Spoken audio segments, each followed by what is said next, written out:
नमस्कार साथियों, मैं पवन आप सभी का हार्दिक स्वागत करता हूं आपके अपने YouTube channel GK by Malaram sir पर। अपन हरियाणा जीके पढ़ रहे हैं। हरियाणा जीके में अपन ने 2 डिवीज़न कंप्लीट कर लिए, तीसरा डिवीज़न अपना चल रहा है। मैंने आपको बताया था टोटल हरियाणा में 6 डिवीज़न है। घर का क्या फ़ायदा। तो G4 गुड़गांव में पढ़ लिया अपन ने, H4 हिसार पढ़ लिया। आज रोहतक पढ़ रहे थे अपन। अभी रोहतक में 3 डिस्ट्रिक्ट पढ़ लिया, चौथा डिस्ट्रिक्ट पढ़ेंगे रोहतक का।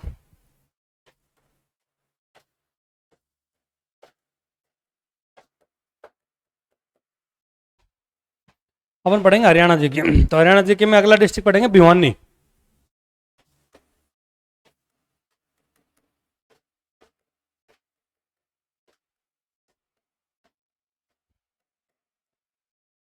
अपन बात करते हैं भिवानी की।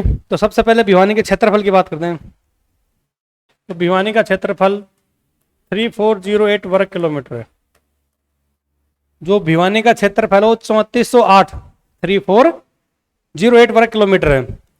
भिवानी को महेंद्रगढ़ और हिसार में से काटकर बनाया गया था। जब बनाया गया, ये बात है 1972 की। भिवानी कब बना था? 1972 में बना था। सॉरी, 1972 में एक डिस्ट्रिक्ट और बना था हरियाणा का, अगर किसी को याद हो थोड़ा बहुत। अपन ने पहले पढ़ाई से जस्ट पहले पढ़ा था, जिसका नाम था सोनीपत। तो हरियाणा के 1972 में 22 दिसंबर 1972 की बात है।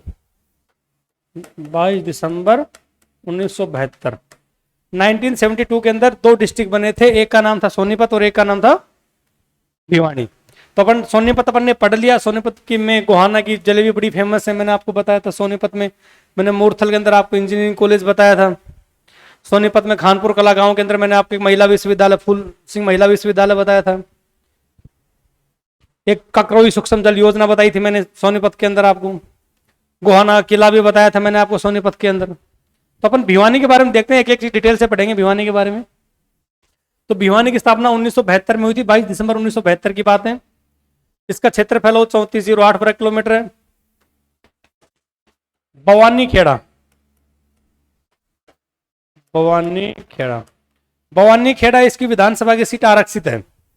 भवानी खेड़ा, भवानी खेड़ा जो विधानसभा की सीट है वो इसकी आरक्षित सीट है। अपन ने इतने डिस्ट्रिक्ट पढ़े अभी तक, थोड़ा बहुत रिवाइज करो तो आपको याद हो। तो अपन ने महेंद्रगढ़ में देखा था कोई सीट आरक्षित नहीं है। रेवाड़ी में अपन ने देखा था बावल सीट आरक्षित है। गुड़गांव में पटौदी बताया था मैंने आपको। एक एक सीट ऐसे थोड़ा दिमाग में बिठा के चलोगे ना तो लगभग लगभग आपको 17 जो रिजर्व सीट है अपने हरियाणा की, 90 विधानसभा में से 17 सीट जो रिजर्व है, इनका थोड़ा आइडिया लग जाएगा। और आपको 5 डिस्ट्रिक्ट जिनमें सीट आरक्षित नहीं है, उनको मैंने 2-3 बार रिपीट करवा दिया, अगर फिर से आपको याद दिला दूं। एक तो महेंद्रगढ़ डिस्ट्रिक्ट है जिसमें कोई सीट आरक्षित नहीं है। एक अपने बगल में चरखी दादरी पड़ता है, उसमें कोई सीट आरक्षित नहीं है। एक पंचकूला के अंदर कोई सीट आरक्षित नहीं है। पंचकूला का क्षेत्रफल 898 वर्ग किलोमीटर है। इसके अलावा एक फरीदाबाद है जिसका क्षेत्रफल 741 वर्ग किलोमीटर है। फरीदाबाद में कोई सीट आरक्षित नहीं है। और मेवात है। ये 5 डिस्ट्रिक्ट ऐसे हैं जिनमें कोई सीट आरक्षित नहीं है विधानसभा की। मैंने आपको कल झज्जर बताया था, तो झज्जर के अंदर एक चीज बताई थी कि झज्जर ऐसा एक डिस्ट्रिक्ट है जिसकी खुद की डिस्ट्रिक्ट की जो सीट है झज्जर वो आरक्षित है। और भिवानी के अंदर मैंने आपको बताया भवानी खेड़ा आरक्षित है। सोनीपत के अंदर खरकोदा बताया था मैंने, जींद के अंदर नरवाना बताया था मैंने आपको। पिछले वीडियो में सारी एक एक चीज बता रखी है डिटेल से। चलो तो आगे भिवानी की बात करते हैं। भिवानी के कुछ उपनाम देखते हैं। भिवानी के कुछ उपनाम देखते हैं। इसे मिनी क्यूबा कहा जाता है। मिनी क्यूबा, इसे क्या कहा जाता है? मिनी क्यूबा कहा जाता है। और हरियाणा की काशी भी इसे कहा जाता है। क्या कहता है? हरियाणा की छोटी काशी बोल दो या काशी बोल देते हैं।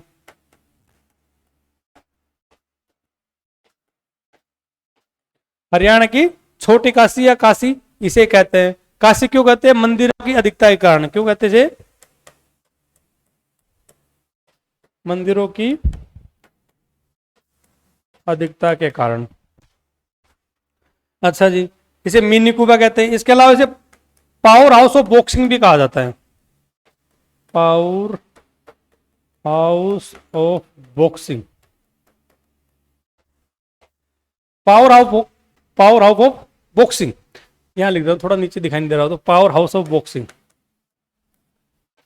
Power house of boxing.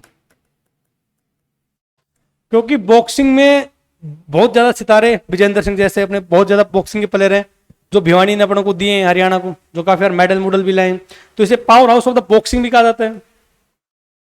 यहाँ पे एक बॉक्सिंग क्लब भी स्थापित किया, भिवानी बॉक्सिंग क्लब के नाम से जाना जाता है। यहाँ पे भिवानी बॉक्सिंग क्लब भी है, Bhiwani boxing club.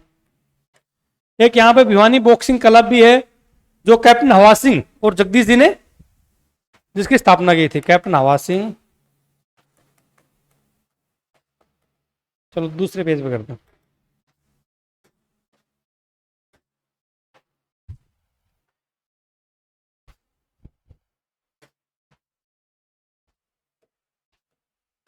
Bhiwani boxing club, Bhiwani boxing club जिसकी स्थापना कैप्टन हवा सिंह और जगदीश जी ने की थी, दोनों ने मिलकर। इससे बहुत से बॉक्सर हरियाणा में निकले हैं जिन्होंने भारत को मेडल दिलवाए हैं। भिवानी बॉक्सिंग क्लब तो हो गया, लेकिन एक दिमाग आपको एक क्वेश्चन हमेशा दिमाग में बिठा के रखना है। कई बार सस्पेंस, कई बार क्या अक्सर बंदों की सस्पेंस होता है, वो क्या करता है कि बॉक्सिंग का नाम देखते ही भिवानी कर देता है। अगर आपको पूछे नेशनल बॉक्सिंग एकेडमी कहां पे है हरियाणा में, बॉक्सिंग एकेडमी हरियाणा की बॉक्सिंग एकेडमी कहां पे,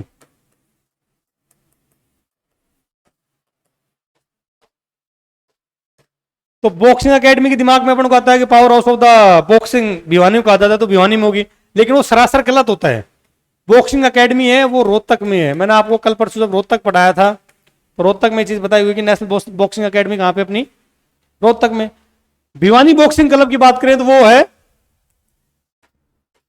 भिवानी के अंदर। चलो तो अपन भिवानी में थे। अपन भिवानी को मिनी क्यूबा कहा जाता है। क्या हुआ? भिवानी को मिनी क्यूबा कहा जाता है, हरियाणा की काशी कहा जाता है क्योंकि मंदिरों की अधिकता के कारण। पावर हाउस ऑफ बॉक्सिंग कहा जाता है इसे। न्याय धर्मार्थ, धर्मार्थों का शहर, क्या जी, धर्मार्थों का शहर लिख दे, धर्मार्थों का शहर। धर्मार्थों का शहर भी किसको कहा जाता है, भिवानी को कहा जाता है। सिटी ऑफ वार हीरोज, एक और लिख लो, city of war heroes. City of war heroes किसे कहा जाता है, वो भी भिवानी को कहा जाता है। शहीद सिटी की बात करें, वीर भूमि शहीद सिटी, मैंने आपको कल बताया था, झज्जर को कहा जाता है वीर भूमि के नाम से। धर्मार्थों का शहर इसे कहा जाता है, हरियाणा की काशी इसे कहा जाता है, मंदिरों पावर हाउस ऑफ बॉक्सिंग इसे कहा जाता है। भिवानी बॉक्सिंग क्लब की स्थापना हवा सिंह ने की थी, कैप्टन हवा सिंह और जगदीश जी थे। भवानी खेड़ा इसकी सीट आरक्षित है, पावर हाउस बॉक्सिंग को कहा जाता है। भिवानी का क्षेत्रफल 3408 वर्ग किलोमीटर है। भिवानी की स्थापना 1972 में हुई थी, सोनीपत और भिवानी दोनों की एक साथ हुई थी। हरियाणा में 90 टोटल विधानसभा की सीटें, जिनमें 17 आरक्षित है। भिवानी की भवानी खेड़ा है। 5 डिस्ट्रिक्ट ऐसे जिनमें कोई सीट आरक्षित नहीं है, वो महेंद्रगढ़ है, पंचकूला है, दादरी है और फरीदाबाद और मेवात है। ये 5 डिस्ट्रिक्ट ऐसे हैं। चलो आगे भिवानी की बात करते हैं। भिवानी कौन से मंडल में पड़ता है, मैंने आपको 3-4 पेज बता दिए। रोहतक मंडल में पड़ता है। किसमें पड़ता है जी, भिवानी कौन से मंडल में पड़ता है, रोहतक। रोहतक मंडल में कितने डिस्ट्रिक्ट पड़ते हैं जी, 5 पड़ते हैं। कौन कौन से पड़ते हैं, पहला तो रोहतक खुद हो गया, दूसरा भिवानी ले लो, अपन भिवानी पढ़ रहे हैं तो। तीसरे की बात करें तो झज्जर, अपन ने कल परसों पढ़ा, झज्जर की सुराई बड़ी फेमस है, मैंने आपको बताई थी कल, चंदन की लकड़ियों के लिए बड़ा फेमस है। चौथा सोनीपत बहुत, और 5वां चरखी दादरी। मैंने आपको रोहतक पढ़ाया 1966 के अंदर स्टेबलिशमेंट हुआ था। मैंने आपको भिवानी बताया तो 1972 में हुआ है। झज्जर का बताया मैंने 1997 में फतेहाबाद भी हुआ था। ये चीज ऐसे याद करोगे, बार बार इनको लिखोगे ना तो अपना आप डेट याद हो जाएगी। कौन कहता है डेट याद नहीं होती, याद करने वाला होना चाहिए, हो जाती है सब। हमारे भी तो याद है, बार बार लिखोगे ना, 2 4 5 बार लिखोगे, अपना आप याद हो जाएगी। सोनीपत 1972 में भिवानी के साथ बना था। चरखी दादरी 2016 के अंदर बनाया। चलो मंडल मैंने बता दिया, टोटल मंडल 6 है। ये रोहतक मंडल के अंदर पड़ता है क्या, भिवानी। अच्छा, भिवानी का नाम भिवानी क्यों पड़ा, इसके पीछे भी एक लॉजिक है, छोटी मोटी कहानी बताते हैं। जैसे कि हमने सुना कोई राजपूत राजा हुआ करते थे। हमने सुना था कि एक राजा थे जिनका नाम था नीम सिंह। एक राजा हुआ करते जिनका नाम था नीम सिंह। उनकी मिसेज रानी पत्नी, उनकी पत्नी थी या रानी थी जिसका नाम था भानी देवी। भानी देवी। एक राजा हुआ करते थे नीम सिंह, उनकी पत्नी का नाम था भानी देवी। तो उसी पत्नी के नाम पर राजा ने एक शहर बसा दिया जिसका नाम था भिवानी। मतलब उसी रानी के नाम पर इस भिवानी का, भानी भानी देवी रानी का नाम था, उसी के नाम पर इसका नाम भिवानी पड़ा है। राजा थे भाई, रानी के नाम पर शहर बसा दिया करते थे, बेटे के नाम पर। और यहाँ बेटे का कोई नाम और निशान नहीं है। रानी तो कहाँ, रानी का तो गांव में नाम नहीं जानता। पहले वाले राजाओं के बड़े बड़े शहर बसा करते थे। भिवानी की बात कर रहे हैं अपन।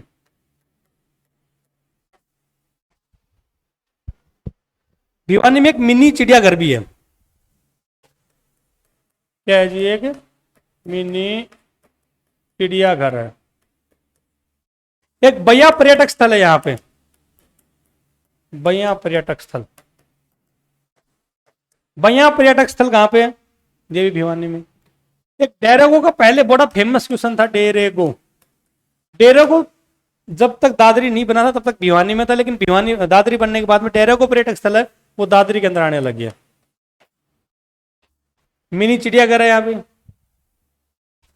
एक चिंकारा प्रजनन केंद्र है यहाँ पे, चिंकारा प्रजनन केंद्र। चिंकारा प्रजनन केंद्र कहाँ पे? ये है जी कैरू के अंदर। कैरू, कैरू को भिवानी में जगह है, वहां पे है जी। मयूर प्रजनन केंद्र मैंने कल आपको बताया था, झज्जर में बताया होगा ना।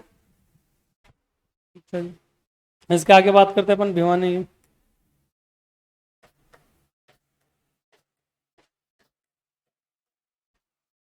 भिवानी का नाम अपन ने देख लिया, भिवानी की आरक्षित सीट अपन ने देख ली, भिवानी का क्षेत्रफल अपन ने देख लिया, भिवानी के उपनाम देख लिए, जो छोटे छोटे उपनाम थे, 2 4 5 7।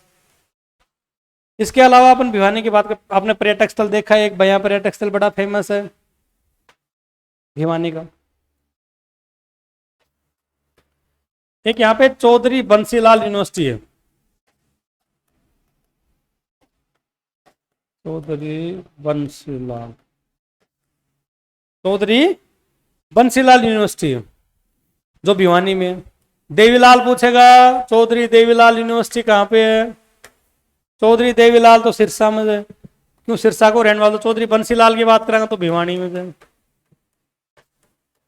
चलो बंसीलाल जी की थोड़ी बात कर रहे थे अपन, बंसीलाल का जिक्र ही छिड़ गया। तो बंसीलाल जी हरियाणा के सबसे युवा सीएम थे। चलो मैं अलग से पेज पे बनाता हूं बंसीलाल जी।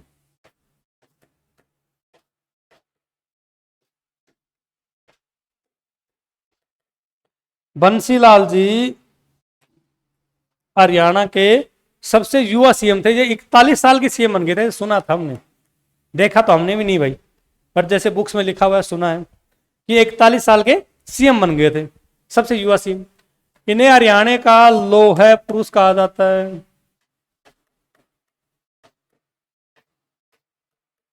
इन्हें आधुनिक हरियाणा का निर्माता कहा जाता है।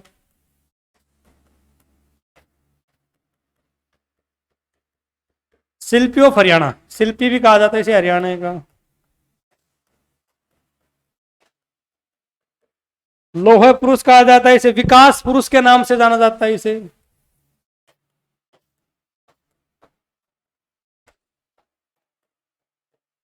विकास पुरुष के नाम से जाना जाता है इसे। तो बंसीलाल जी को लौह पुरुष के नाम से जाना जाता था, विकास पुरुष के नाम से जाना जाता था, आधुनिक हरियाणा का निर्माता कहा जाता था, और शिल्पी हरियाणा का शिल्पी कहा जाता था।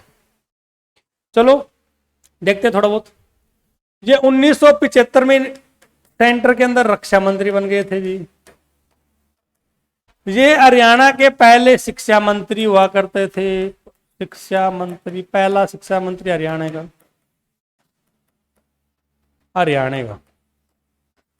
हरियाणा का पहला शिक्षा मंत्री बंसीलाल हुआ करता। 1975 में ये रक्षा मंत्री भी था। 1984 में परिवहन मंत्री बना था एक बार, परिवहन मंत्री बना था। इसके अलावा 1996 में इसने हरियाणा विकास पार्टी की स्थापना की थी। विकास,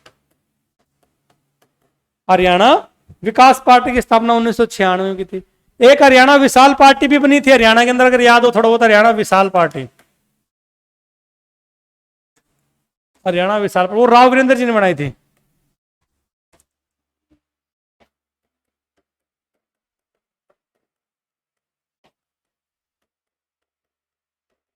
हरियाणा विशाल पार्टी थी, ये राव वीरेंद्र जी ने बनवाई थी। और हरियाणा विकास पार्टी, HVP भी कहते हैं इसे, हरियाणा विकास पार्टी, ये अपने बंसीलाल जी ने करवाई थी। इसके अलावा बंसीलाल जी ने शराब बंद कानून भी लगाया था एक बार, शराब बंद कानून। बंसीलाल जी ने हरियाणा में शराब बंद कानून भी लगाया था 1996 से लेकर 1998 तक, 1996 से।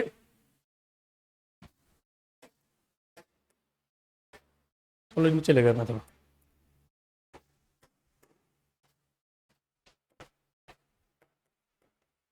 शराब बंद कानून 1996 से 1998। तो बंसीलाल जी के बारे में मैंने आपको दो चीजें बताई, एक बार देख लो, फिर से रिपीट करवा देता हूँ थोड़ी बहुत। बंसीलाल जी ऐसा सुनते हैं हमने देखा तो नहीं कर, क्योंकि जब उस टाइम हम पैदा ही नहीं हुए थे शायद तक। ये 41 साल के सीएम बन गए थे, सबसे युवा सीएम हुआ करते थे। ये हरियाणा के पहले शिक्षा मंत्री हुआ करते थे, ये हरियाणा के पहले शिक्षा मंत्री हुआ करते थे। ये 1975 में रक्षा मंत्री बन गए थे बंसीलाल जी। 1984 में परिवहन मंत्री भी बन गए थे इंडिया के। 1996 में उन्होंने एक हरियाणा विशाल पार्टी की स्थापना की, हरियाणा विकास पार्टी, सॉरी, हरियाणा विशाल पार्टी की स्थापना तो की थी अपने राव वीरेंद्र सिंह ने, और हरियाणा विकास पार्टी की स्थापना की थी बंसीलाल जी ने। इन्होंने शराब बंद कानून भी बनाए थे 1996 से लेकर 1998 तक। इन्हें लोहा पुरुष कहा जाता है हरियाणा का, इन्हें आधुनिक हरियाणा का निर्माता भी कहा जाता है, शिल्पी ऑफ हरियाणा कहा जाता है इन्हें, और विकास पुरुष के नाम से जाना जाता है। शायद तक 28 जनवरी 1970 की बात है, 1970 के अंदर की बात है, 1970 की बात आता हूं आपको। 1970 में हरियाणा एक ऐसा राज्य था जिसके हर गांव में बिजली पहुंच गई थी। 1970 एक ऐसा राज्य था, हरियाणा 1970 एक ऐसी सन थी जिसके अंदर हरियाणा के हर गांव के अंदर लगभग बिजली पहुंच गई थी। चलो आगे बात करते हैं। इसके बाद बंसीलाल जी के बारे में बात कर ली, अभी हरियाणा बोर्ड की बात कर लेते हैं, HBSC की बात करते हैं, वो भी भिवानी में ही है। HBSC 1969 में, Haryana board of secondary education 1969 के अंदर चंडीगढ़ में खुला था। 1969 में चंडीगढ़ में खुला था। फिर 12 सालों तक अथक प्रयास करने के बाद, 12 सालों का अथक प्रयास करने के बाद 1969 जमा 12 कितने हो गए, 1981 में इसे भिवानी ट्रांसफर कर दिया गया था। क्या कर दिया गया था? इसे भिवानी ट्रांसफर कर दिया गया था। 1970 के अंदर पहली बार इन्होंने 10वीं बोर्ड बैठाया था। 1994 में पहली बार ओपन बोर्ड, और 1994 से एक चीज और याद आनी चाहिए कि हरियाणा का पहला नगर निगम फरीदाबाद बना था। 1994 की बात है, 11 नगर निगम है। अच्छा जी, HBSC की बात है तो अपने को पता होना चाहिए पहला कॉलेज कौन सा था अपने हरियाणा का, पंडित नेकीराम कॉलेज था। पहली यूनिवर्सिटी कौन सी थी? कुरुक्षेत्र यूनिवर्सिटी थी 1956 में। नेकीराम शायद 1926 में होगा मेरे हिसाब से। पहले engineering college Deenbandhu Chhotu Ram engineering college Murthal के अंदर है। पहला महिला सेंट्रल यूनिवर्सिटी 2008-9 के अंदर चंद्रपाली में। पहला रक्षा विश्वविद्यालय गुड़गांव के पिनोला गांव के अंदर है। चलो आगे बात करते हैं। एक भिवानी टेक्सटाइल मिल, राजा नीम सिंह की पत्नी थी भानी देवी, उन्हीं के आधार पर इनका नाम भिवानी पड़ा था। भिवानी में एक टेक्सटाइल मिल की स्थापना हुई थी, भिवानी टेक्सटाइल मिल, जो कपड़े की मिल हुआ करती थी 1937 के अंदर। वैसे कपड़ों का एक सॉरी मार्केट बड़ा फेमस है रोहतक का, मैंने आपको बताया था जब रोहतक पढ़ाया था तब। और एक कपड़ों की टेक्सटाइल मिल लगी थी 1937 में भिवानी में। ऐसा कहा जाता है कि मुगल शासनकाल के अंदर, ऐसा कहा जाता है कि जब मुगल शासनकाल हुआ करता था उस टाइम पर भिवानी मुगलों की वाणिज्यिक राजधानी हुआ करती थी। या वाणिज्यिक मुख्य का केंद्र था। जितना व्यापार व्यापार होता था वो सारा भिवानी से किया, ऐसा कहा जाता है। चलो आगे बात करते हैं। यहाँ चिंकारा पर्यटन केंद्र मैंने आपको बताया कैरो के अंदर है। मिनी चिड़ियाघर है यहाँ पे एक भैया पर्यटक स्थल है मैंने बताया। एक ये देखो, कई बार प्रश्न पूछा गया है HSSC द्वारा, स्टार लगा लो, कि पृथ्वीराज सिंह चौहान की कचहरी कहां पे है? पृथ्वीराज सिंह चौहान की कचहरी कहां पे? पृथ्वीराज सिंह चौहान की कचहरी बोल दो या तोसाम की बारादरी बोल दो। ये तोसाम भिवानी के अंदर है, तोसाम भिवानी के अंदर। एक कुषाण कालीन सिक्के, यहां लिख लो कुषाण कालीन सिक्के, कुषाण कालीन सिक्के या समुद्रगुप्त सिक्के लिख लो, समुद्रगुप्त सिक्के। ये भिवानी में एक जगह है मीताथल, मीताथल, मीताथल से मिले थे अपन को कुषाण कालीन सिक्के या समुद्रगुप्त सिक्के। 3 मेले बड़े फेमस है यहाँ के। खेड़े वाले बाबा, बाबा तो हरियाणा वैसे बड़े फेमस हैं, कभी पानी वाले बाबा आते हैं, कभी निर्जन बाबा आते हैं, कभी कोई बाबा आता है, कभी कोई बाबा आता है, बाबा बड़े फेमस है। बाबा मुंगीपा का मेला यहाँ लगता है, और एक खेड़े वाले बाबा का मेला, खेड़े वाले बाबा का मेला शायद रक्षाबंधन को लगता है, और पूर्णमासी का मेला लगता है। 3 मेले बड़े फेमस हैं, बाबा मुंगीपा का मेला, खेड़े वाले बाबा का मेला और पूर्णमासी का मेला। मैंने आपको अगर 2-4 मेले याद हो तो थोड़ा बहुत रिपीट करवा देता हूँ, 1-2 मेले। बूढ़ी तीज का मेला, बूढ़ी तीज का मेला,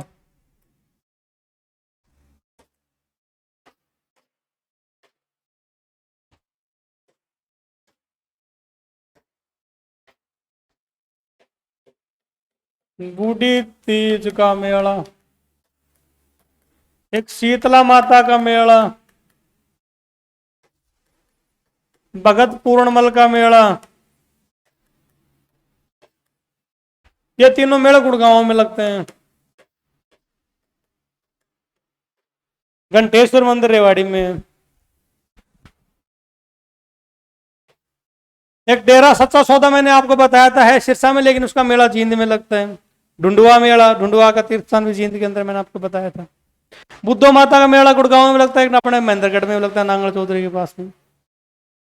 कुषाण कालीन मुद्राएं या समुद्रगुप्त सिक्के मीताथल भिवानी से मिला था, मैंने आपको बताया था। एक योद्धे गणराज्य की मोहर है, ये कई बार प्रश्न पूछा गया है। योद्धे गणराज्यों की मोहरे ये नौरंगाबाद से मिले। योद्धे गणराज्य है ना, उसकी मोहरे कहां से मिली है? नौरंगाबाद से मिली। चलो तो पंडित नेकीराम जी की बात करते हैं अपन। पंडित नेकीराम जी,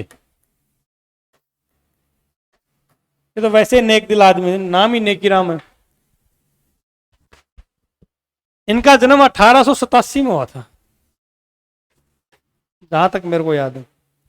अब तुम एक आइडिया लगाओ कि 1887 में इनका जन्म हुआ और शायद तक 1926 में इनके नाम से पहला कॉलेज खोल दिया गया था, पहला कॉलेज खोला था, या 1926 ही शायद, पंडित नेकीराम कॉलेज रोहतक के अंदर। अब एक अंदाज लगाओ कि 1987 से और 26 तक कितने साल हो गए? 13 साल, ये 26 से 39 साल। ये जब 40 साल के थे ना, जब ये 40 साल के थे, तो उस टाइम पे इनके नाम से हरियाणा सरकार ने या फिर वहां के बंदों ने कॉलेज खोल दिए थे। इतने नेक दिल आदमी थे। आप सोच सकते हो जिनके नाम से एक स्कूल चलती हो या कॉलेज चलती हो तो कितने नेक दिल आदमी होंगे। गवर्नमेंट कॉलेज है और यहाँ 40 साल में खाते हैं सोते हैं, कुछ काम धाम तो है नहीं 40 साल वालों का। नेकीराम जी की बात करते हैं अपन, तो 1887 में इनका जन्म हुआ था।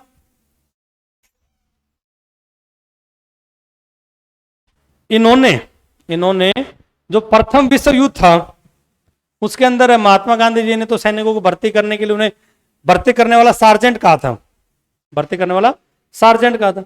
लेकिन इन्होंने हरियाणा के बंदों को, हरियाणा के सैनिकों को जो पहला विश्व युद्ध था उसमें ब्रिटिश सेना में शामिल होने से मना किया था, नारा दिया था कि मत जाओ भाई। ये एकमात्र हरियाणवी थे पंडित नेकीराम जी। पंडित नेकीराम जी के नाम से कॉलेज है, पंडित नेकीराम कॉलेज रोहतक के अंदर है, मैंने आपको बताया था। बंसीलाल जी के बारे में मैंने आपको सारी चीज बता दी। हर गांव बिजली 1970 में पहुंचा था। गोलाघाट भिवानी के रहने वाले हैं। सबसे कम एज के सीएम हुआ करते थे। फर्स्ट एजुकेशन मिनिस्टर थे। 1975 में रक्षा मंत्री बने। 1984 में परिवहन और रेल मंत्री बने। इन्हें शिल्पी कहते हैं, निर्माता कहते हैं। आधुनिक हरियाणा का निर्माता। शराबबंदी कानून 1996 से 1998 तक। हरियाणा विकास पार्टी 1996 में। इन्हें लौह पुरुष और विकास पुरुष। मैंने ये सारी चीज आपको बता दी बंसीलाल जी के बारे में। HPSC बोर्ड के बारे में मैंने आपको बता दिया। तो कोई स्लाइड रहना दे कभी।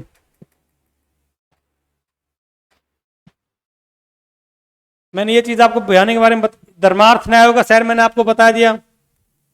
हरियाणा की काशी मैंने बता दिया था। मंदिरों की अधिकता के कारण इन्हें क्या कहा जाता है? सिटी ऑफ वार हीरोज मैंने आपको बता दिया था। 3408 इसका क्षेत्रफल है। ये मैंने आपको पढ़ाया। मंडल मैंने बता दिया आपको। तो लगभग हरियाणा का जो भिवानी डिस्ट्रिक्ट है वो पूरा हो गया है। अपन ऐसे ही रोज एक नई वीडियो डालते जाएंगे हर डिस्ट्रिक्ट वाइज। जो सीरीज स्टार्ट की इसको बहुत प्यार प्रेम मिल रहा है। इसी सीरीज को भी कंटिन्यू रखेंगे जब तक पूरे डिस्ट्रिक्ट कंप्लीट ना हो। आप सभी का बहुत बहुत धन्यवाद। हमारे YouTube channel GK by Malaram sir को सपोर्ट कीजिए, शेयर कीजिए, शेयर और सब्सक्राइब कीजिए। बहुत बहुत धन्यवाद। Thank you so much.